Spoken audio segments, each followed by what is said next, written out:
Good Thursday morning. I'm Chelsea Collinsworth here at the Digital News Desk and hope you're having a great week so far. Let's go ahead and take a look at some of our top stories for today. Let me take my social media handle off and we're going to go ahead and look at a story from yesterday evening. A man has died after he was struck by a vehicle in southwest Lubbock last night. Play that video for you. Now, police say a minivan hit a pedestrian at 98th and Slide just after 8 o'clock. And the name of the pedestrian has not yet been released, but we will continue to update you on this story as we learn more. Now, it's because of crashes like this, and let me again pull up video and transition my lower thirds. Okay. Because crashes like this again, TxDOT is working to promote Pedestrian Safety Month. If you drove around Lubbock at all yesterday, you might have noticed some of these walking billboards.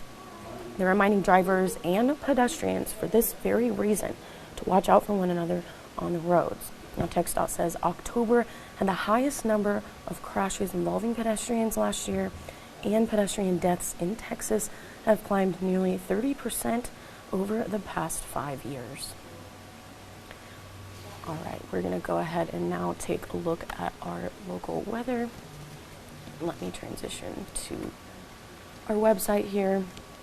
And of course, as always, we have the latest forecast for you here on our weather tab at kcbd.com, or you can download the KCBD weather app.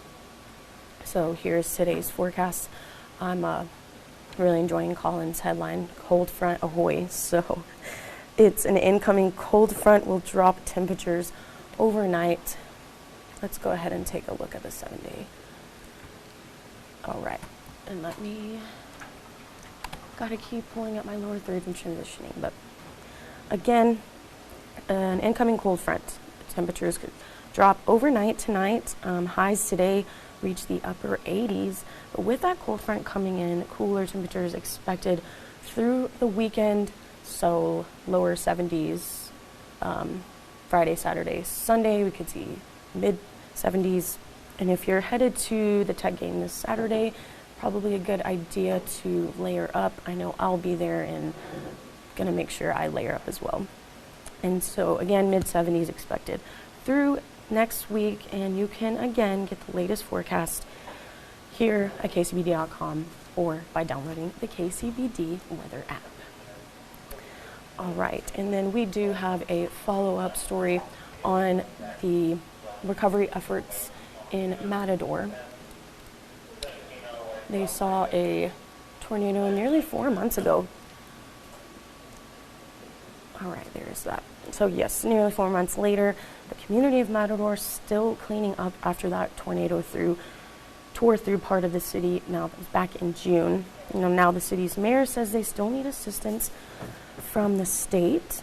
And Mayor Pat Smith says 75% of the city was affected by June's tornado, and help the town received has since dwindled. And on top of that, Matador's landfill is full and the city doesn't have resources to clear it.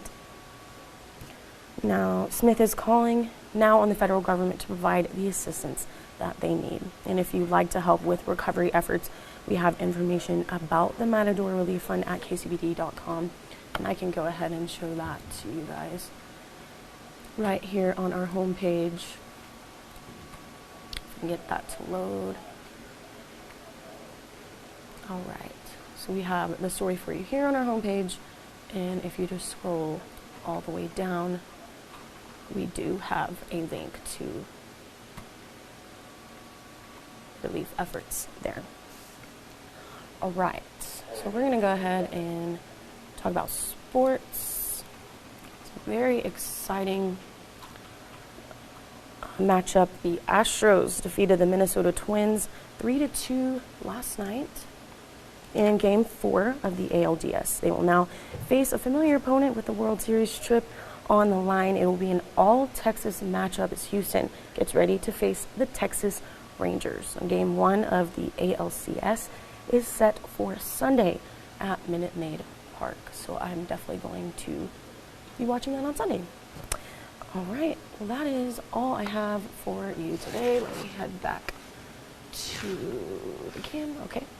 And I'm going to go ahead and put back up my lower third there so you can follow me, Chelsea Collinsworth at KCBD on Facebook. You can also follow KCBD on social media as well. Thanks so much for joining me at the Digital News Desk. And remember, you can stay up to date on all of these stories and more at kcbd.com, and just download the KCBD News app. And be sure to join us for KCBD News at noon with Angie Nguyen. All right, well, I hope you have a great day, Mark.